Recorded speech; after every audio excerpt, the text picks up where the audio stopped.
A7 news Andhra.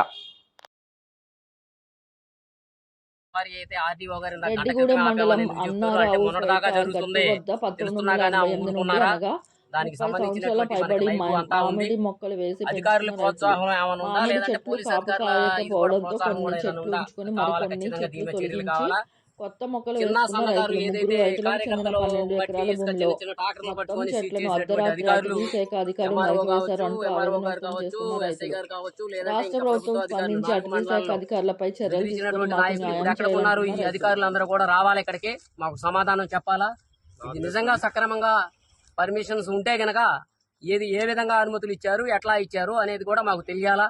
ఖచ్చితంగా Janasena party అనేది చూస్తా ఊరుకోదు.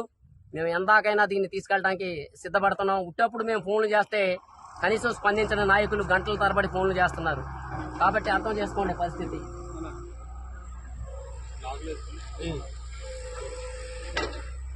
అదే కావాలి. అదిగో ఆల్రెడీ మనం ఇట్లా వస్తున్నామని చెప్పినా కానీ వాళ్ళు చూడండి, వాళ్ళకి ఏంటంటే వాళ్ళకి స్పెషల్ అనుమతులు వచ్చినట్టున్నాయి.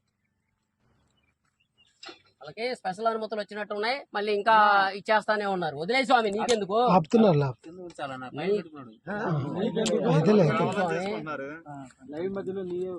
ఓకేనా? దీనికి అధికారులు రావాలా, సంబంధిత అధికారులు వచ్చి సమాధానం చెప్పాలా. ఎవరైతే దీని వెనకమాల ఉన్నారో వాళ్ళ యొక్క బడా నేతలు ఒకవేళ ఉంటే వాళ్ళు కూడా బయటికి రావాలా. దీని యొక్క ఎంత దూరమైనా తీసుకెళ్ళడానికి మేము సిద్ధంగా ఉన్నాం జన సైనికులుగా. ఇక్కడ ఏదో వీళ్ళు వచ్చారు అడావుడి చేస్తారు వెళ్ళిపోతారనే ఏదో భ్రమలో ఉన్నట్టున్నారు. జన సైనికుడు ఒక్కొక్కడు 100 మందితో సమానం. ఇక్కడ ఎవరో కూడా ఎవరికి భయపడే పరిస్థితులు అయితే ఏమి లేరు. ఇక్కడ ఏ కార్యకర్త మీద కానీ ఎవరి మీద చిన్న గీత పడ్డా కానీ వాళ్ళకి సంబంధించినటువంటి కూడా ఉప ముఖ్యమంత్రి పవన్ కళ్యాణ్ గారు కానీ లేదంటే జనసేన నాయకులు కానీ ఖచ్చితంగా స్పందిస్తారు దీని మీద. వీళ్ళు ఏదైతే వీళ్ళు ఇక్కడ అసలు ఈ లోకల్లో ఎవరు కనపట్లేదు. ఇక్కడ వీళ్ళు మనం బెదిరించే పరిస్థితి వస్తుంది. ఇక్కడ ఒకసారి అటు వీడియో తిప్పండి. వీళ్ళందరూ కూడా అసలు లోకల్ మన మండలం వాళ్ళు కానీ అసలు మన కాన్స్టిట్యున్సీ వాళ్ళ కనపట్ల. కానీ తీరా చూస్తుంటే వీళ్ళు పని చేయడానికి వచ్చినట్టు లేదు.